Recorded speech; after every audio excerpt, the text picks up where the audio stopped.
India அடிமை இருளில் அழுந்தி கிடந்தபொழுது பிறந்தவர் பாரதியார். பாரதியார் பிறந்தபொழுது தமிழ்க்கவிதை தன் நறுமணத்தை இழந்திருந்தது. கவிஞர்கள் கவிதை இயற்றுவதைச் செப்பிடுவித்தையாக கருதியிருந்தனர். ஏட்டுக் கற்பனைதான் கவிதை என்று நம்பியிருந்த காலம் அது. கவிஞர்கள் பண்பற்ற கவிதைகள் எழுதித் தள்ளிக் கொண்டிருந்த காலத்தில் தோன்றியவர் பாரதியார். நாட்டு விடுதலை பற்றிய எண்ணமே பாரதியாரின் மனதில் எப்பொழுதும் சுடர்விட்டுக் கொண்டிருந்தது. ஆச்சாரமான ஐயர் மகனாக பிறந்தும் அந்தச் சமூக கட்டுப்பாட்டுக்குள் அழுந்திக் கிடக்க இயலவில்லை. அவரை பொறியாளன் ஆக்க வேண்டுமென்று ஆர்வம் கொண்ட தந்தை ஆங்கிலப் பள்ளிக்கு அனுப்பினார். சிறுவனாக இருந்தபொழுதே பாரதியின் மனம் தமிழ் மீதே மிகவும் பற்று கொண்டிருந்தது. தமிழ் மொழியின் இனிய சந்தச் சொற்கள் பாரதியாரை தன்வயப்படுத்தியிருந்தன. பாரதியாரின் தோற்றம் பற்றி கூறும் பாரதிதாசன், தமிழகம் தமிழுக்கு தகுமுயர்வளிக்கும் தலைவனை எண்ணித் தவங்கிடக்கையில் இங்கு தமிழ் கவிஞராய்த் தோன்றியவர் என்று கூறுகிறார். பாரதியாரின் விருப்பம் நம் நாட்டு மக்கள் செக்கிலிட்ட மாடு போல உழன்று கொண்டிருந்தனர். அவர்களுக்கு அடிப்படை கல்வி வழங்க வேண்டும் என்று விரும்பினார் பாரதியார். மக்கள் ஒருவருக்கொருவர் ஒத்துழைத்து தொண்டாற்ற வேண்டும் என்று விரும்பினார். பாரத நாடு அனைத்து துறைகளிலும் முன்னேற்றம் அடைய வேண்டும் என்று விரும்பினார். பாரத நாட்டின் பழம்பெருமையை அது அடைய வேண்டும் என்றார். இந்த விருப்பத்தின்படியே செயல்பட்டார்.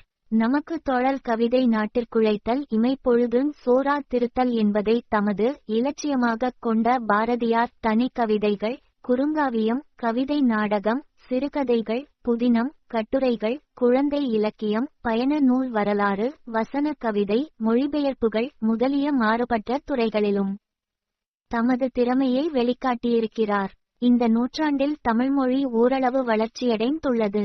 பாரதியார் பல மொழிகளில் புலமை பெற்று இருந்தாலும் தமிழ்மொழியே அவரின் உயிர்மூச்சாக இருந்தது. தமிழின் பெருமையும் சிறப்பும் பாரதியின் மொழிப்பற்றை தனியே ஆய்வதற்கு முன்னர் தமிழின் பெருமையையும் சிறப்பையும் ஓரளவு அறியலாம். இவ்வுலகில் பல மொழிகள் தோன்றி மறைந்துள்ளன. அவற்றுள் சில மொழிகள் பேச்சு வழக்கு இழந்து வெறும் இலக்கிய மொழியாக மட்டும் உள்ளன. ஆனால் இன்றும் இளமை பொலிவுடன் விளங்குவது தமிழ்மொழியாகும். தமிழ்மொழி பெருமைமிக்க வரலாறு உடையது. நூற்றாண்டில் உலக மக்களிடையே ஆங்கிலேயர் பெற்றிருந்த பெருமையையும் செல்வாக்கையும் 20 நூற்றாண்டுகளுக்கு முன்பு தமிழர்கள் பெற்றிருந்தனர். மக்களின் ஆட்சியும் வாணிகமும் சிறப்புற்று விளங்கும் நிலையில் அந்த மக்களின் மொழியும் வளம் பெற்று சிறப்புறுதல் இயற்கை. ஆங்கில மொழி உலகில் சிறப்புற்று இருந்த காலத்தில் அச்சுப்பொறி, அறிவியல், போக்குவரத்து கருவிகள் முதலியன அதன் வளர்ச்சிக்கு துணை நின்றன. ஆங்கிலேயரும் தம் வாழ்க்கையை வளப்படுத்திக் கொண்டதோடு தம் மொழியையும் வளப்படுத்திக் கொண்டனர். ஆனால் பழந்தமிழர் சிறப்புற்று இருந்த காலத்தில் இத்தகைய துணை கருவிகள் ஏதுமில்லை. தமிழரும் தம் மொழியை பரப்புவதில் ஆர்வம் கொள்ளவில்லை. தக்க கருவிகள் இருந்து ஏற்ற முயற்சி செய்திருப்பின் தமிழ் இன்று உலகச் செம்மொழிகளுள் ஒன்றாக மட்டும் கருதப்படாமல் உலக பெரு மொழிகளில் ஒன்றாக கருதப்படும் நிலையை அடைந்திருக்கும். மொழியின் தோற்றம் மனித வாழ்க்கையிலும் பண்பாட்டிலும் மொழியின் பங்கு இன்றியமையாதது. மனிதனை மனிதனாக மாறுவது மொழி. ஐந்தறிவு படைத்த விலங்குகளிடமிருந்து ஆறறிவு படைத்த மனிதனை வேறுபடுத்தி காட்டுவது மொழி. அத்தகைய மொழி எப்போது தோன்றியது, உலகில் எத்தனை வகையான மொழிகள் வழங்கப்படுகின்றன என்பது பற்றி பல்வேறுபட்ட கருத்துகள் நிலவுகின்றன. மொழி பற்றிய கருத்துகள் மனிதனின் படைப்பில் தலைசிறந்த ஒன்று மொழி. மொழியின் பெருமையினை மொழி மாந்தனின் தலைசிறந்த படைப்புகளில் தலைசிறந்த ஒன்று. இயற்கை உணர்வுகளின் உண்மையை காட்டும் உணர்ச்சி ஒலிகளே சொற்கள். எண்ணங்களின் கலைவண்ண ஆடையே மொழி என்பது மறுக்கொணாதது. மொழி என்பது பொருளுடைய ஒலிகளாகி ஒருவர் கருத்தை மற்றவருக்கு உணர்த்தவல்லது என்று மொழியியலார் கூறுவர் என்கிறார் இரா. சனாத்தனம் அவர்கள். தோற்றம் பற்றிய கருத்துகள். மொழியின் தோற்றம் பற்றி பலரும் பலவிதமான அறிவியலுக்குகந்த விளக்கம் கூறியுள்ளனர். இருப்பினும் மொழி கடவுளால் படைக்கப்பட்டது என்னும் கருத்தை ஆன்மீக அடிப்படையில் எண்ணுபவர்கள் உளர். தமிழின் தோற்றம் குறித்தும் அத்தகையதொரு கருத்து உண்டு. சிவபெருமான் ஊழிக்காலத்தில் நடனம் ஆடித் தன் கையில் உள்ள உடுக்கையை அடித்த பொழுது அதன் ஒரு பக்கத்திலிருந்து வடமொழியும் மற்றொரு பக்கத்திலிருந்து தமிழ்மொழியும் பிறந்தன என்பது ஒரு கருத்து. கிறிஸ்துவ நூல்கள் ஆதாம் ஒவ்வொரு பொருளையும் கடவுள் முன் கொண்டுவர கடவுள் அவற்றிற்கு பெயர் கொடுத்தார். அப்படியே ஆதாமும் கூற மொழி பிறந்தது என்கின்றனர். முதலில் அனைத்து மக்களும் ஒரே மொழியை பேசினர். அவர் கடவுளுக்கு எதிராக பாவேல் கோபுரத்தை கட்ட முற்பட்டபோது அதை தடுக்க அவர்கள் பல்வேறு மொழிகள் பேச ஏவப்பட்டனர் எனவும் நம்புகின்றனர். எகிப்தியர், சீனர், கிரேக்கர், ஸ்காண்டினேவியர் போன்ற மக்களும் மொழியை தோற்றுவித்தவர் கடவுளே என நம்பிக்கையை கொண்டு இருந்தனர். இவை தவிர மொழி தோற்றம் பற்றி வேறு சில கருத்துகள் நிலவிய போதும் இது பற்றி தெளிவான முடிவு இன்று வரை ஏற்படவில்லை. மொழி பற்றிய ஆராய்ச்சி வளர்ந்து கொண்டே இருக்கின்றது என்கின்றது தினமலர் இயற்பு. தமிழர் என்ற பெயரும் தமிழ் என்ற சொல்லின் அடிப்படையிலேயே வழங்கப்படுகிறது என்றும் சொல்வர். தமிழர் என்ற பெயர் தமிழ் என்ற மொழிபெயர் அடிப்படையில் தோன்றியது ஆகும். தமிழ் மொழியை பேசுபவர் தமிழர் என அழைக்கப்பட்டனர். பேசுபவர் என்பது இங்கே தமிழை தலைமுறையாக தம் தாய்மொழியாக கொண்டு பேசுபவரை குறிக்கும் என்கிறார் டாக்டர் க.ப. அரவாணன். தமிழ்மொழி தோன்றிய காலத்தை சரியாக கூற இயலாது. இனிய இலக்கிய இலக்கணங்களை பெற்றிருப்பதால் மட்டும் சிறப்புடையது அல்ல. இனிமை பண்பும் எளிமையான அமைப்பும் கற்போர் உள்ளத்தை கவரும் ஆற்றல் கொண்டது தமிழ்மொழி. இம்மொழி நன்கு வளர்ந்து முழுமை நலம் கொண்டது. தமிழ் சான்றோர்கள் தக்க முறையில் வாழ்க்கை வழிமுறைகளை ஆராய்ந்து வகுத்து வைத்துள்ளனர். சிறந்த வாழ்க்கைக்கு உரிய நெறிகள் தமிழ்மொழியை விட வேறு மொழியிலிருந்து கொண்டு வருதல் என்பது இயலாத ஒன்று. மொழியின் இன்றியமையாமை மொழி ஒரு நாட்டிற்கு எத்தனை இன்றியமையாதது என்று திரு வே. கபிலன் சிறப்பாக கூறியுள்ளார். சைகையில் வாழ்ந்தபோது மனிதனுக்கும் மிருகத்துக்கும் அதிக வித்தியாசம் இருந்ததாக நமக்கு தெரியவில்லை. ஒலி வளர்ச்சியில் ஒளியை பெற்ற கட்டத்தில் பிறந்த மொழிக்கு பிறகே மனிதனுக்கும் மிருகத்துக்கு இடையே மிகப்பெரிய இடைவெளி ஏற்பட்டதென்கிறது நாம் காணும் நமது பூர்வீக வரலாறு. அப்படிப்பட்ட மொழியை ஒரு நாடு இழக்குமானால் அது எல்லாவற்றையுமே இழந்துவிட்டதாகத்தான் பொருள் என்றார். எளிமை என்பது பாரதி காலத்துக்கு முன்பு இல்லாத ஒன்று. கடின நடையில் எழுதுவதையே பெருமையாக கருதிய காலம் அது. இதை மாற்றி புதுமை செய்தவர் இராமலிங்க அடிகள். அவரது பாடல்கள் எளிமையானவை. எளிய சந்தத்தை கொண்ட இசைப்பாடல்களாகிய கீர்த்தனைகளையும் கும்மி முதலிய எளிய நாட்டு பாடல் சந்தத்தையும் இன்னும் எளிமையான உரைநடையினையும் கையாண்டு வெற்றி பெற்றவர் இராமலிங்கர். பாரதியார் இராமலிங்கர் மறைந்த 1874 பின் சில ஆண்டுகளில் 1882 இல் தோன்றியவர். அதனால் இராமலிங்கரின் அருட்பாவை படித்து பயன் பெற்றவர். அதனால் கவரப் பெற்றவர். எனவே தன் பாட்டின் போக்கை எளிமை தழுவியதாக பொதுமக்களின் எளிய சந்தம் பெற்றதாக அமைத்து கொண்டார் என்கிறார் டாக்டர் பூவண்ணன். பாரதி காலத்தில் வாழ்ந்த புலவர்கள் பண்டித புலமையில் பெருமைப்படுபவர்களாகவே இருந்தனர். தமது நடையை மக்கள் புரிந்து கொள்ள வேண்டும் என்று எண்ணாமல் தமது நடை கடுநடையாக அமைய வேண்டும் என்பதையே குறிக்கோளாக கொண்டிருந்தனர். இதனை சோமலே அவர்கள் தமிழ் இதழ்கள் பற்றிய சென்னை பல்கலைக்கழக ஆய்வு பொழிவில் பாரதிகால புலவர்களை பற்றி கூறுகையில் பின்வருமாறு கூறுகிறார். சமயத்தை பற்றி எழுதும்போதும் சரி, சங்க இலக்கியத்தை பற்றி எழுதும்போதும் சரி, அவர்கள் இலக்கண வரம்புடன் எழுதினார்கள். குறிப்பிட்ட சிலர் மட்டும் படிப்பதற்காக எழுதினார்கள். இத்தகைய சூழலில் தமிழின் உண்மையான கவிதை ஒளியை உலகமெங்கும் பரப்பியவர் பாரதியார். மொழி வளர்த்த பாரதியார் 20ஆம் நூற்றாண்டின் தொடக்கத்தில் கவிதை இயற்றிய கவிஞர்கள் பழம்பெருமை என்ற பெயருடன் பிறமொழிச் சொற்களை கலந்தும் கடுநடையுடனும் கவிதைகள் இயற்றினர். ஒரு சிலர் மட்டுமே இனிய எளிய நடையில் கவிதை இயற்றினர். அவர்கள் தெருப்பாடகர்களாக கருதப்பட்டனர். மேனாட்டவர் காட்டிய புதிய இலக்கிய வெளிச்சங்களை ஒட்டித் தமிழிலும் சிறுகதை, நாவல் எனும் புதிய இலக்கிய வகைகளைச் சோதனை செய்யும் முயற்சிகளும் ஒருபுறம் நிகழ்ந்த வண்ணம் இருந்தன. தமிழ் பண்டிதர்கள் ஆதீன மடங்களின் ஆதரவோடு உலா, அந்தாதி போன்ற இலக்கிய வகைகளை கைக்கொண்டு இறைவனை துதித்து பாடலியற்றினர். அதே சமயத்தில் கோபாலகிருஷ்ண பாரதி, அருணாசல கவிராயர், அண்ணாமலை ரெட்டியார் போன்ற ஒரு சிலர் எளிய இனிய நடையில் பாடல்கள் புனைந்தனர். ஆனால் பண்டிதர்களின் பார்வையில் இவர்களெல்லாம் தெருப்பாடகர்களாக பல காணப்பட்டனர். அதனால்தான் நந்தனார் சரித்திர பவல் நூலுக்கு மீனாட்சி சுந்தரம் பிள்ளையிடம் முன்னுரை வாங்க கோபால கிருஷ்ண பாரதி தவம் கிடக்க வேண்டிய அவலநிலை ஏற்பட்டது. பாலா பரியே பழந்தமிழ் நடை ஆங்கில வாடை என்னும் இரு பெரும் பண்புகளோடு மடங்களும் ஆதீனங்களும் ஆதரவு நல்க ஆங்கில ஆட்சிக்கு வெஞ்சாமாள் வீசிய புலவர் குழாம் மத்தியில் புதுப்பாடகனாய் மகாகவி பாரதியார் தோன்றினார். தனது 15ஆம் பதகைக்கு வயதிலேயே தந்தைக்கு நேர்ந்த பேரிடியால் கணிக வேலைக்காரர் விரோத உள்ளத்தோடு கவிதை காய உழாகுப எழுதத் தொடங்கினார். கைலாசபதி 1984 ப. 26 வங்கையாயவர் சமுதாயத்தை பாடுபொருளாக கொண்டு மக்களுக்காக பாட நினைத்த பாரதிக்கு பண்டித நடை ஒத்துவரவில்லை. எனவே எளிமையான நடையில் பாடல்கள் இயற்றி பெயர் பெற்றார். ராயலியம் பயை நாடும் மொழியும் ஒஃபனியூ டோஸ் டீட்டெல் இந்தியா பலமொழி பல இன பல வகையான பண்பாட்டு முறைகளால் அமைந்த ஓர் அமைப்பாகும். இந்திய நாட்டில் மொழி கிளாசாய் அம்மாள் ஒரு கருவியாக மட்டு பயன்படாமல் இனத்தை மக்கள் வாழுகின்ற பகுதியையும் குறிப்பதாக கருதப்படுகிறது. இந்திய நாட்டை குறிப்பிடும்பொழுது in India along with regional identity religious and ethnic identities are also favored and advocated என்றும் in the Indian context it is language and regional identities that supersede national identity என்றும் குறிப்பிடுவார்கள். ஒரு சமுதாயத்தின் அன்றாட இயக்கத்திற்கும் ஒரு நாட்டின் இயக்கத்திற்கும் மொழி ஒரு முக்கியமான கருவியாக பயன்பட்டு வருகிறது. ஒவ்வொரு நாட்டின் வளர்ச்சிக்கும் அந்த நாட்டின் மொழியே காரணமாக இருந்திருக்கிறது.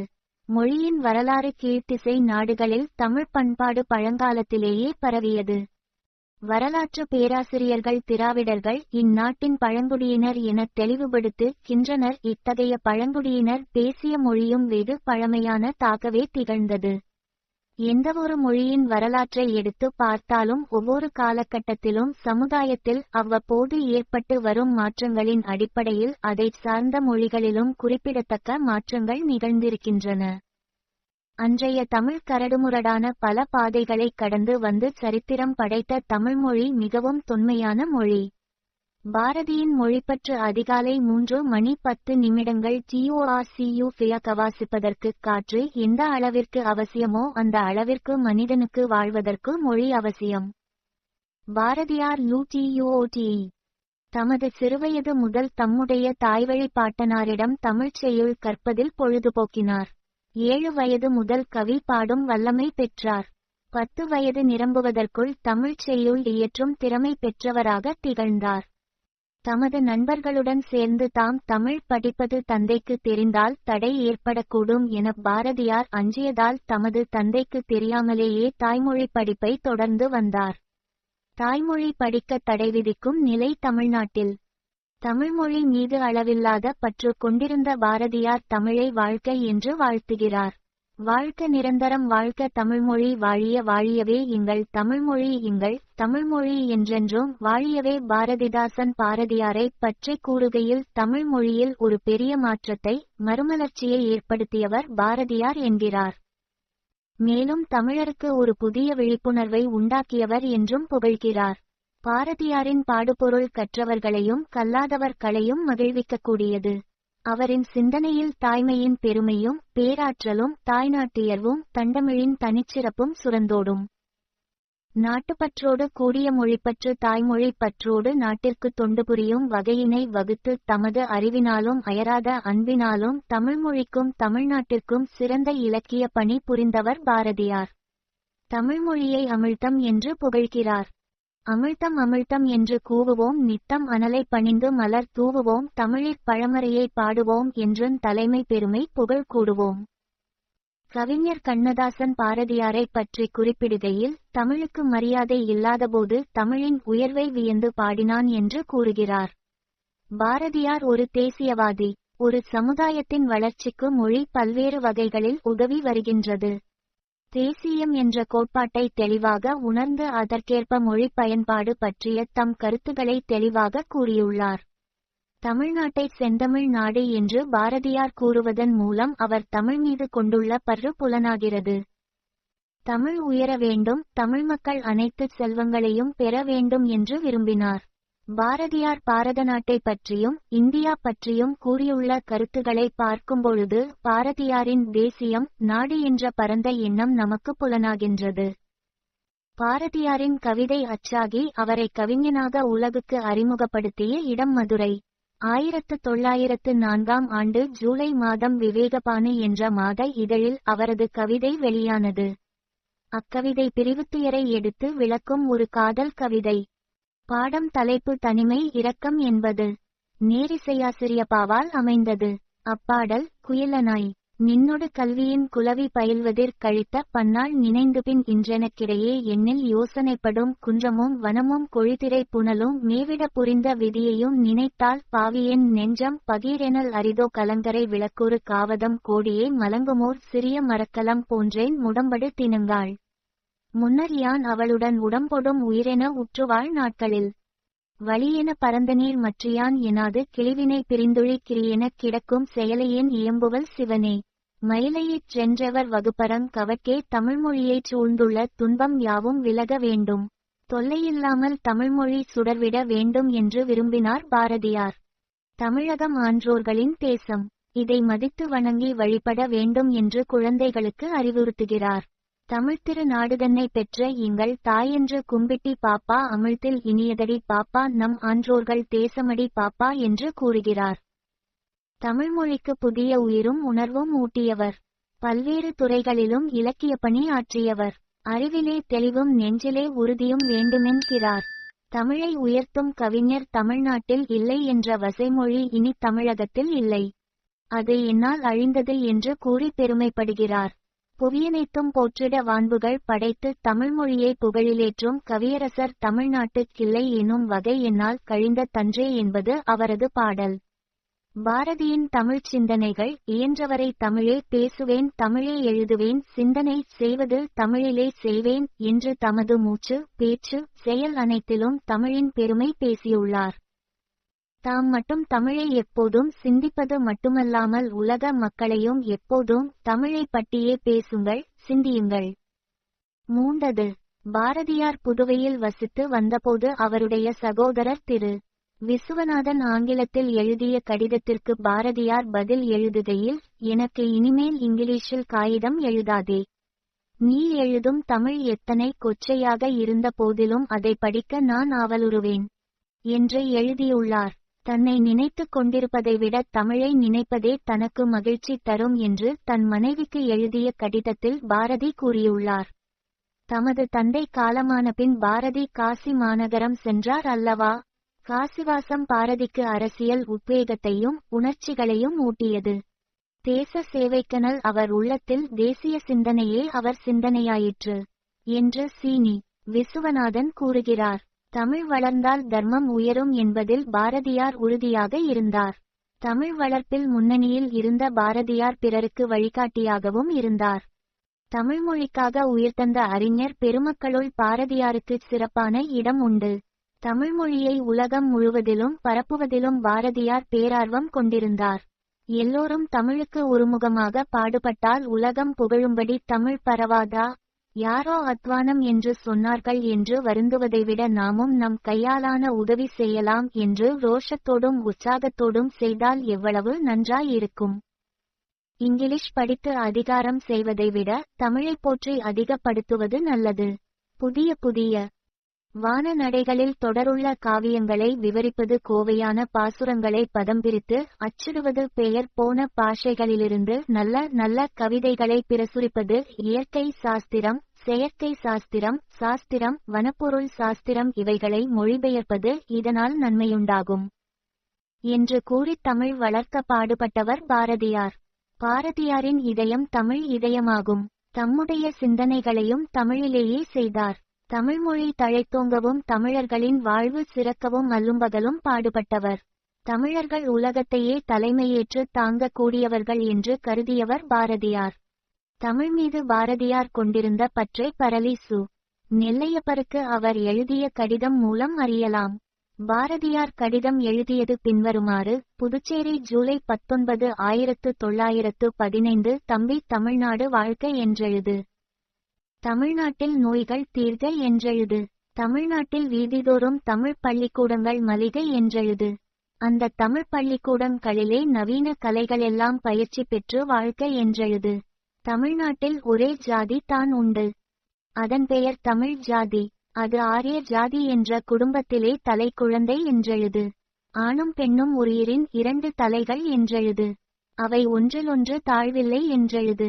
பெண்ணை தாழ்மை செய்தோன் கண்ணை குத்திக் கொண்டான் என்றெழுது. பெண்ணை அடைத்தவன் கண்ணை அடைத்தான் என்றெழுது. தமிழ் தமிழ் தமிழ் என்று எப்போதும் தமிழை வளர்ப்பதே கடமையாக கொள்க. ஆனால் புதிய புதிய செய்தி, புதிய புதிய யோசனை, புதிய புதிய உண்மை, புதிய புதிய இன்பம் தமிழில் ஏறிக்கொண்டே போக வேண்டும். தம்பி, நான் ஏது செய்வேனடா? தமிழை விட மற்றொரு பாஷை சுகமாக இருப்பதை பார்க்கும்போது எனக்கு வருத்தம் உண்டாகிறது. தமிழனை விட மற்றொரு ஜாதியான் அறிவிலும் வலிமையிலும் உயர்ந்திருப்பது எனக்கு சம்மதமில்லை. தமிழச்சியைக் காட்டிலும் மற்றொரு ஜாதிக்காரி அழகாயிருப்பதைக் கண்டால் என் மனம் புண்படுகிறது. தம்பி, உள்ளமே உலகம். ஏறு ஏறு ஏறு, மேலே மேலே மேலே. நிற்கும் நிலையிலிருந்து கீழே விழாதபடி கயிறுகள் கட்டி வைத்துக் கொண்டு பிழைக்க முயற்சி பண்ணும் பழங்காலத்து மூடர்களைக் கண்டு குடல் குலுங்கச் சிரி. உனக்குச் சிறகுகள் தோன்றுக, பறந்து போ. சி. சுப்பிரமணிய பாரதி. பாரதியாரின் உறுதிமொழிகள். இயன்றவரை தமிழே பேசுவேன், தமிழே எழுதுவேன், சிந்தனை செய்வது தமிழிலே செய்வேன், எப்போதும் பராசக்தி. முழு உலகின் முதற்பொருள், அதனையே தியானம் செய்து கொண்டிருக்க முயல்வேன், அதனை குறித்து ஓயாமல் எழுதிக் கொண்டிருக்க முயல்வேன் என்பன பாரதியாரின் உறுதிமொழிகள். தமிழ்மொழி பயன்பாடு. யாமறிந்த மொழிகளிலே தமிழ்மொழி போல் இனிதாவது எங்கும் காணோம். சேமமுற வேண்டுமெனில் தெருவெல்லாம் தமிழ் முழக்கம் செழிக்கச் செய்வீர் என்று பாரதியார் தமிழ்மொழியின் சிறப்பை கூறுவதோடு ஒவ்வொரு துறையிலும் தமிழ்மொழியின் பயன்பாடு சிறப்பாக அமையும் வகையில் பிறநாட்டு நல்லறிஞர்களின் சாத்திரங்களை தமிழ்மொழியில் மொழிபெயர்த்திட வேண்டும் என்றும் கூறுகின்றார். மேலும் எழுதுகின்ற கருத்துகளும் பேசுகின்ற பேச்சுகளும் எளிய மக்களுக்கும் சென்று சேர வேண்டும். எல்லா மக்களும் அவற்றை எளிதில் புரிந்து கொள்ளக்கூடிய நடையாகவும் அமைய வேண்டும் என்று பாரதி கூறுகின்றார். எனவே தான் பேசுவது போல் எழுதுவது உத்தமம் என்பார். தமிழ் மக்களின் வலிமையை பெருக்குவதற்காகவே தாம் உயிரோடு இருப்பதாக பாரதியார் கூறுகிறார். பெண்ணை அடிமை என்று கருதாதே, முற்காலத்து தமிழர் மனைவியை வாழ்க்கை துணை என்றார். ஆத்மாவும் சக்தியும் ஒன்று, ஆணும் பெண்ணும் சமம். தமிழ் ஜனங்களுள் சக்தி மேன்மேலும் பெருகச் செய்ய வேண்டும் என்பது நமது நோக்கம். இந்த நோக்கத்தை நிறைவேற்றும் பொருட்டாகவே நாம் உயிர் தரித்திருக்கிறோம் என்றவர் பாரதியார். மக்களுக்கு புரியக்கூடிய வகையில் கவிஞர்கள் கவிதை எழுத வேண்டும் என்று வலியுறுத்தினார். காலம் மாற மாற பாஷை மாறிக்கொண்டு போகிறது. பழைய பதங்கள் மாறி புதிய புதங்கள் உண்டாகின்றன. புலவர் அந்தந்த காலத்து ஜனங்களுக்கு தெளிவாக தெரியக்கூடிய பதங்களையே வழங்க வேண்டும். அருமையான உள்ள காட்சிகளை எளிமை கொண்ட நடையிலே எழுதுவது நல்லது. ஆனால் சென்ற சில நூற்றாண்டுகளாக புலவர்களும் சாமியார்களும் சேர்ந்து வெகு சாதாரண விஷயங்களை அசாதாரண அலௌகீக அந்தகார நடையில் எழுதுவதுதான் உயர்ந்த கல்வித்திறமை என்று தீர்மானம் செய்து கொண்டார்கள் என்று எழுதுகிறார் பாரதியார். பாரதியார் தமிழ்மொழி மீது அளவிலாத பற்று கொண்டிருந்தார். தமிழ்மொழியை வளர்க்க பிறதுரை அறிவும் தேவை. பாரதியாரின் தமிழ்மொழி பற்று குறித்து முனைவர் எஸ். ஆரோக்கியநாதன் அவர்கள், பாவேந்தர் பாரதிதாசன் தமிழாய்ந்த ஒருவன்தான் தமிழ்நாட்டின் முதல்வராய் வருதல் வேண்டுமெனச் சொல்லி தமிழ் பள்ளிக்கூடங்களை அரசே ஏற்படுத்தி நிர்வகிக்க வேண்டுமென்கிறார். பாரதி பிறமொழி கலைகளும் பிறதுரை அறிவும் தமிழுக்கு புதிய வரவாக இருக்க வேண்டும் என்பதில் தீவிரமான கருத்தை கொண்டிருந்தார். இந்த புதிய வரவுகளால் தேக்கமடைந்துள்ள தமிழ்மொழி புதிய உத்வேகம் பெற்று பல்வேறு துறைகளிலும் வளர்ச்சியடையும் என பாரதி தீவிரமாக நம்பினார்.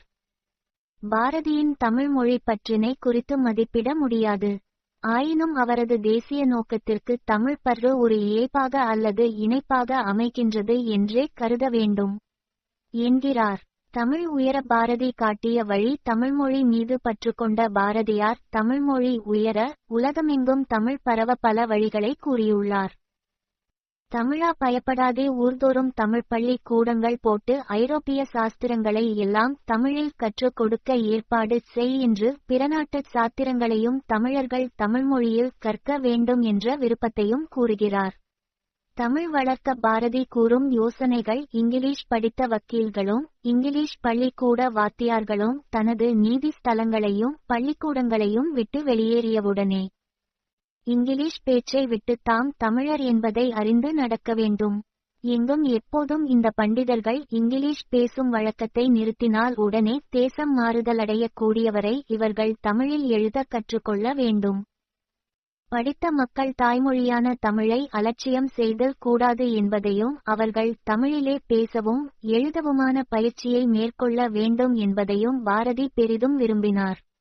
ஆங்கிலம் படித்த வக்கீல்களும் ஆங்கில பள்ளி ஆசிரியர்களும் ஆங்கிலத்தில் பேசும் வழக்கத்தை நிறுத்தி தமிழில் பேசும் வழக்கத்தையும் எழுதும் வழக்கத்தையும் மேற்கொண்டால் உடனே தேசம் மாறுதல் அடையும் என்பது பாரதியின் சிந்தனையின் முதல்படி ஆரம்ப கட்ட முயற்சி என்றும் நாம் கொள்ளலாம். பாரதியாரின் வேண்டுகோள் தமிழின் புகழ் மிக விரைவிலேயே உலகம் முழுவதிலும் பரவ வேண்டும் என்று கனவு கண்டார். அதில் உறுதியான நம்பிக்கையும் கொண்டிருந்தார். இந்த நிமிஷம் தமிழ் ஜாதியின் அறிவு கீர்த்தி வெளியுலகத்திலே பரவாமல் இருப்பதை நான் அறிவேன். போன நிமிஷம் தமிழ் ஜாதியின் அறிவொளி சற்றே மங்கியிருப்பதையும் நான் அறிவேன். போன நிமிஷம் போய்த் தொலைந்தது. இந்த நிமிஷம் சத்தியமில்லை. நாளை வரப்போவது சத்தியம். மிகவும் விரைவிலேயே தமிழின் ஒளி உலகம் முழுவதிலும் பரவாவிட்டால் என் பெயரை மாற்றி அழையுங்கள். அதுவரையில் இங்கு பண்டிதர்களாக இருப்போர் தமக்கு தமிழ்ச்சொல் நேரே வராவிட்டால் வாயை மூடிக்கொண்டு வெறுமே இருக்க வேண்டும். தமிழை பிறர் இழிவாக கருதும்படியான வார்த்தைகள் சொல்லாதிருக்க வேண்டும்.